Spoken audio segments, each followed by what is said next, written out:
that is the challenge that Arsenal is facing at the moment, right? They faced a West Ham side that had David Moyes is under immense pressure himself. You know, he's looking at, wow, I might lose my job at the end of this. So those are the factors that are coming into play for Arsenal, and I will not blame them if they lose it. They were punching way above their weight, in my opinion.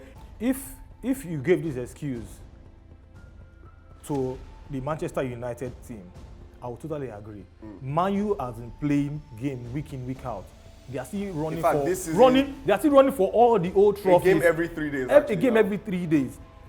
Arsenal has left the European competition. They're out of the Champions League long time ago, or European long time ago. Out of the FA Cup.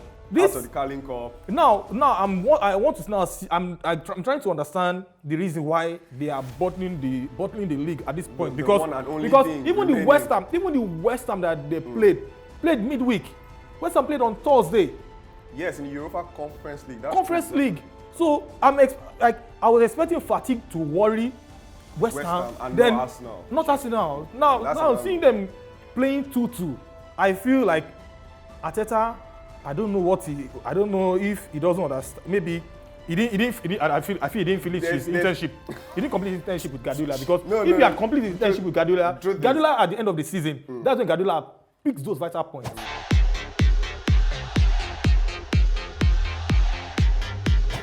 Over the weekend, Hakimi played in a football game and somebody came, with a very rash tackle.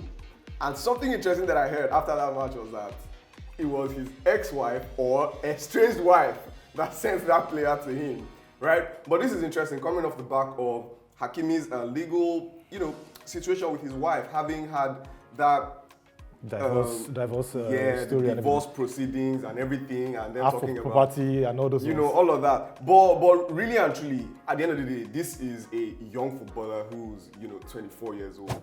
His mistakes could have led him to a very early end to his career. Sort of, you don't want these kinds of like problems at the start of your career, so to speak. Concerning this Hakimi's marriage crisis, I call it crisis. Right, yeah, it's a crisis. It's a crisis because to me, marriage is supposed to be about love. Love, yes. When you find that perfect person, you guys are supposed to stick together through thick and thin and all those and every other issues concerning marriage. But reading the story and finding out about the split in the wealth and all those stuff, I sometimes I tend to ask myself, like, what happened to forgiveness? To me, fine. I don't know the full story, but if at all he cheated, then what happened to forgiveness? So is divorce actually true way to settle the such situation? Then hearing of the story of his mom being the person, it's kind of funny because let me say the truth. I won't do that. I won't do that to my wife. My wife is on my next of kin. So for Hakimi's situation, you can't leave your wife empty like that. She also, at least she has to take care of herself, take care of the family as well. So I'm not in support of Hakimi in any way. That's me. I don't support it at all. So very, very, very quickly, this is my take, right? Hakimi literally, he did mess up by having, cheated on his wife. That is unforgivable in my opinion. Unforgivable? 100% unforgivable. Why? In my opinion. But the only thing that I find interesting is the fact that the law that you split down the middle, and you split down the middle whatever the man owns. I find that quite interesting. It happened with Jeff Bezos, and his wife literally became the richest, one of the richest women in the world after their divorce. And we saw it happen with Emmanuel Eboe. Eboe's situation was way worse. He lost everything. He lost his children. He lost his livelihood. His everything. That was sad. I think Emmanuel Adebayo had something similar to us. Yes, as well. Yes. And it was crazy. But with Hakimi, I just really appreciate the bond he has with his mother. And it's just interesting because this is a player who, when he started off earning all of this, this at a young age, massive amounts, he was still a very, very young boy. So yes, it was a logical decision for his mother to have handled all the financials, his properties and everything. So if that bond is there, if that friendship is there, if that trust, that respect is there, and if that genuine love is actually there, because there's mothers and kids who don't let's go into that. But if that genuine love is there, then of course. Don't you think they were like, if the mother was managing his properties for him at the age of 18 or wherever time he started football, at what age was his mother supposed to have let go of his property, hands off the property, and let him I feel like at the end of the day, it was just, they saw that it worked for them, right? They didn't have any, they both didn't have any issues with it. Let's go back in time. It's like they've seen the handwriting on the wall before now. For the property to still be on the mother's name instead of on Hakimi's name. Yeah, that's not unrealistic to say, because at the end of the day, this is an African mother. Do not forget, she's from Morocco, right? So this is an African mother. So she might have had that foresight to say, okay, I mean, she's marrying you. You're 19 years old. She's 34, thereabouts. Yeah. This age difference. Maybe she came for the money, right? Instead of the love. But yeah, that's definitely something. Let us know your thoughts in the comment sections below. What do you think about Hakimi's mother? Do you support it?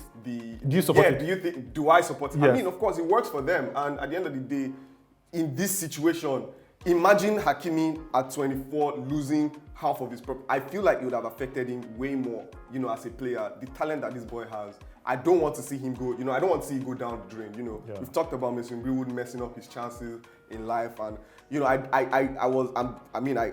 it is good that might not be the case for Hakimi, seeing as, the financials and all of that will not necessarily be affected. But that's not the main topic today. The main topic today is predictions. We're predicting how the season will end, because we're at the tail end of business across board in the Premier League, in La Liga, in Serie A, and even in the NBA, right? The NBA, the playoffs already started, and some really, really big results. I mean, the LA Lakers beat Memphis Grizzlies, and now the series is on, 1-0. So let's start off with the Premier League.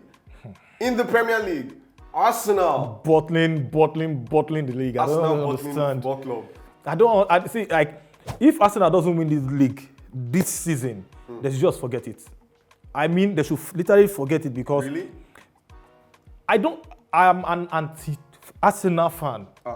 I would say it pump and play. I'm an anti-Arsenal fan. But this season, they seem to shock me, because having watched their football, like their football improved, then seeing them at the top of the league, normal at first I was thinking that, okay, come December, like the elephant will surely come down from the tree and all that. But they surprised me. But now, coming to the latter stage of the tail end of the season, where you are expecting them, okay, whatever you would say, Roku, struggle to the end, you just get that one goal, right, and take the 3 points. Right. Now, the last two games they played, they were winning the game 2-0 comfortably. All they needed to do was, like how Mourinho would do it, throw somebody in the midfield, lock up the midfield, and the game ends there. Now, back to back right now, from 2-0 down, drawing 2-2. Imagine they would have taken 6 points, but they ended up taking 2 points. Right now, if Man City doesn't, I trust Man City now. I trust Man City. Even the Arsenal game, they are unlikely to lose it. Guardiola, this is what Guardiola lives for. You just give him that small opportunity, it's coming for your head. My own as a Manchester United fan is for Guardiola to just focus on the Premier League and the Champions League. He should leave the FA Cup for me. He should just knock himself out of the FA Cup and just focus on his energy. Trust me, Guardiola will do that. Premier League. Guardiola will do that, because Guardiola, he sets his benchmark. He sets benchmark for himself. FA Cup is not what Guardiola wants.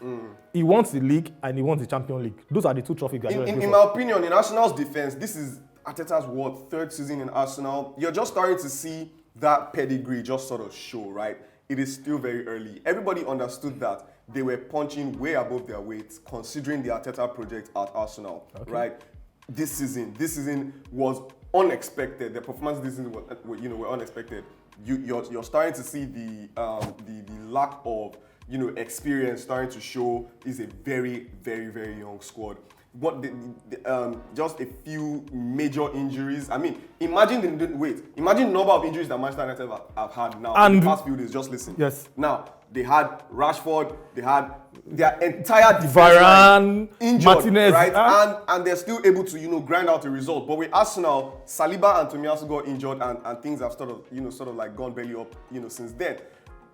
Sort of. I mean, they played well a couple of times, but that it's starting to come back to bite them. So I feel like I will not blame Arteta for what is going on at the moment. The pressure is immense. The pressure, you cannot.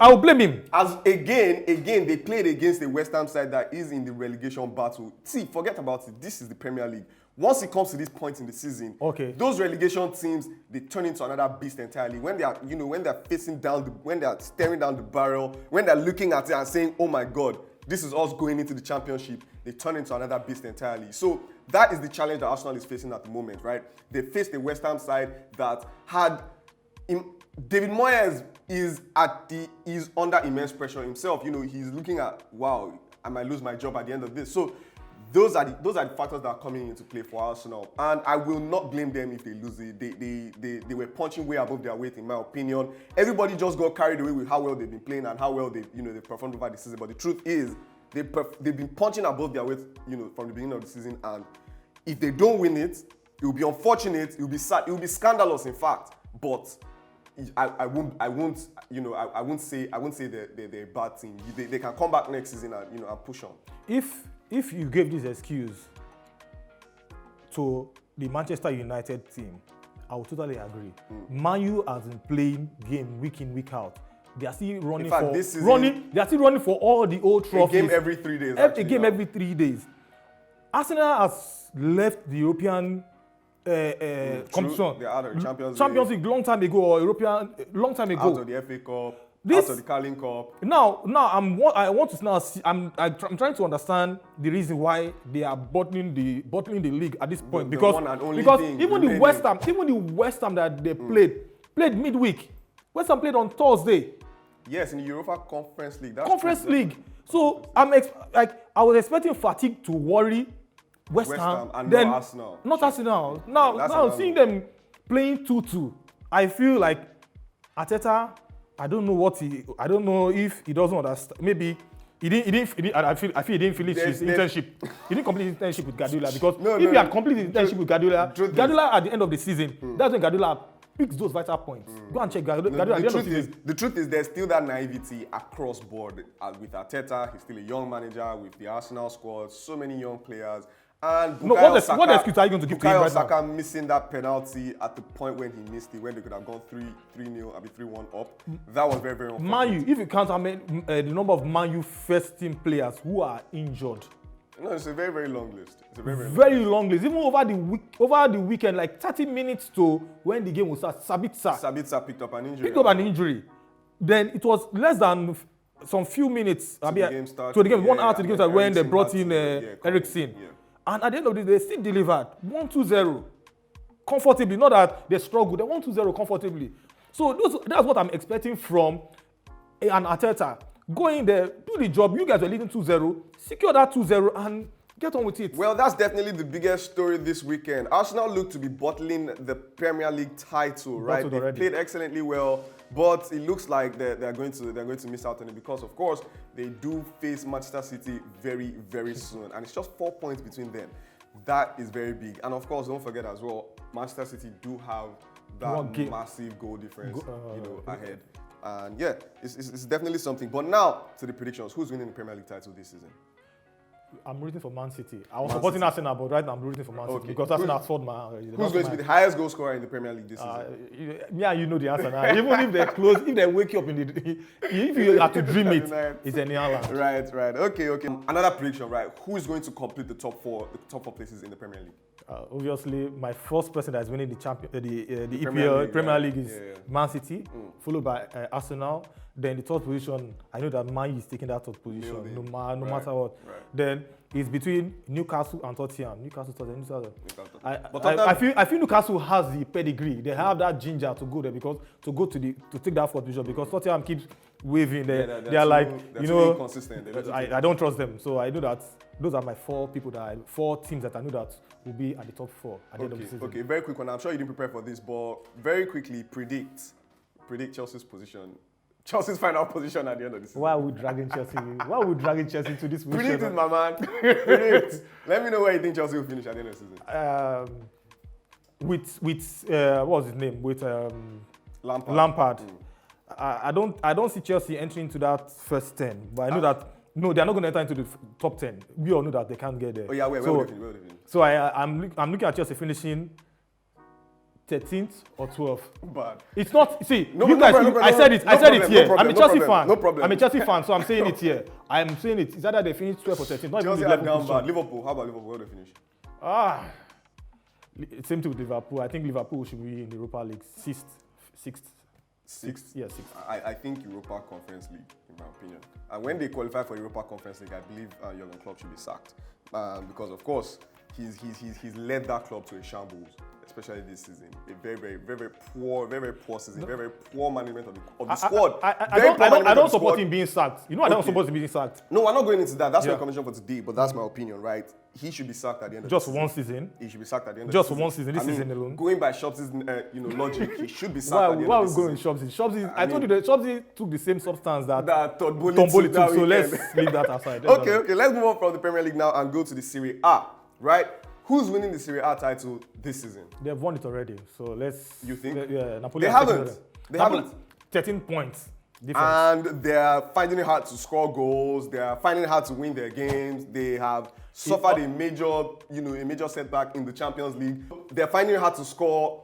Osimhen is back, but he was not able to score, in their last game this weekend. And it seems like, it's starting to get to them. I don't think it's getting to them right now. The reason I say I don't think it's getting to them is because Osimhen is just coming back from an injury. This is his first game after like 2 or 3 weeks of not playing football. I know the Osimhen that I know.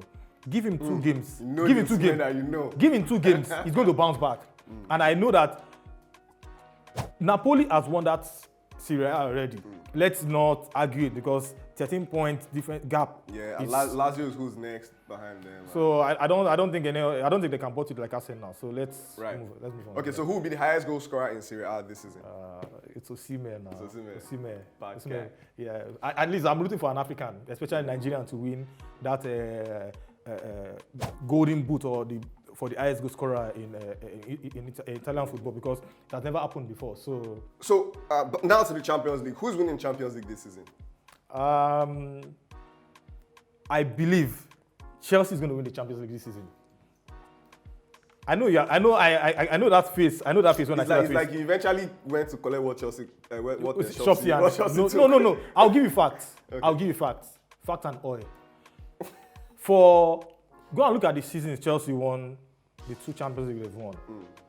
They came from a losing position. The first one was the Napoli 3-1 position in 2012, where they overturned the goals and won at the end of the day 4-1. The same. Now let's go back. Fast forward now to 2021, when they also, I think they played the likes of Real Madrid as well. I think Real Madrid was to and fro, back and forth. They won the two legs. They won the first leg and drew in Real Madrid. The reason I'm saying this is because if we are to play Real Madrid, I know that we played Real Madrid last season. We went to Bernabeu and we defeated them. They also came to our own home also and defeated us. What's your point? My point is, Real Madrid is beatable. They are beatable. I know if they come to the Stamford Bridge, I will beat them. If at the end of the day, I'm to beat Real Madrid, I'm going to face Man City. It's either between Man City or Bayern. I've won the 2 clubs already before. I've won Bayern before. I've won Man City before. In the Champions League. You're joking. I'm not joking. I'm being serious. Wait, you mean this thing that you're saying? Is there any iota of smile in my face? I'm serious? telling you the truth. Okay. And let's just agree that he has been compromised and he's probably taking what Shopsy took the other day, and Todd Boehly as well. Maybe Todd Boehly's already giving it jokes apart. I feel this is Man City's Champions League to take. To win, I think so too. Exactly. I think so too. So Europa League, who's going to win the Europa League? I'm still rooting for my Mourinho. I want him to go out and take it. Yes, I'm a Mourinho fan. I'm not a Roman fan, but I'm a Mourinho fan. I want him to win that trophy. I want to see him win trophy every season. And he's doing really well in Serie A too. I mean, they won this weekend 3-0. They're currently sitting in top 4. They probably make it to the Champions League. I'm not after Roma. I just want to see Mourinho win. If they can be giving Mourinho every trophy every season, I'm good with that. Because the rest of them didn't come to. Yeah, they come to the party. Okay, and the La Liga. Who do you think is going to win La Liga this season? that one is wrapped up already now. Barcelona has won that already. There's somebody in the back. At the back. Barcelona has taken that already now. Right, I don't see the Madrid coming close to taking it away from them. That's it. So I think that should be Xavi's first league trophy for Barcelona, and maybe he can bid on that for the Champions League next season. That's it. So yeah, to quickly wrap things up, the NBA, the first round 1 has already started. Things are heating up. The first set of games have been played. We saw some pretty good results. Maybe a surprising result for me, in my opinion, was the Memphis Grizzlies versus LA Lakers, and LA Lakers actually won that one. LeBron James had a very, very, very good game. But yeah, just quickly predict, right? Who will make it to the finals on both sides? I think I see the Denver Nuggets from the West.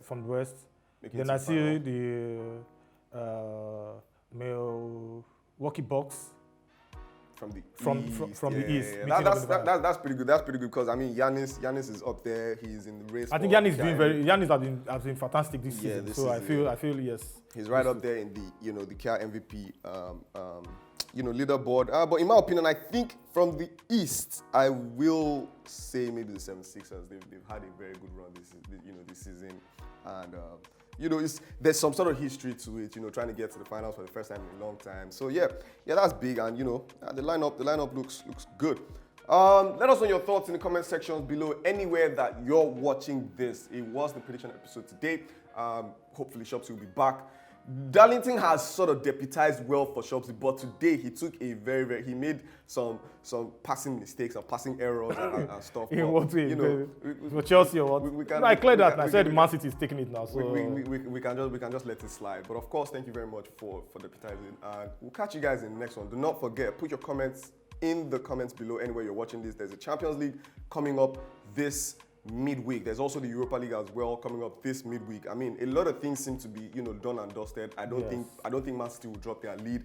I don't think Real Madrid as well will drop their lead, but I think maybe Napoli can come back, with Osimhen back and turn that one around. But of course, don't forget, put your predictions in the comment sections below. We're giving out prizes, airtime awards to anybody who scores, who predicts the correct score before the match starts. Thank you guys for rocking with us. We'll catch you guys in the next one.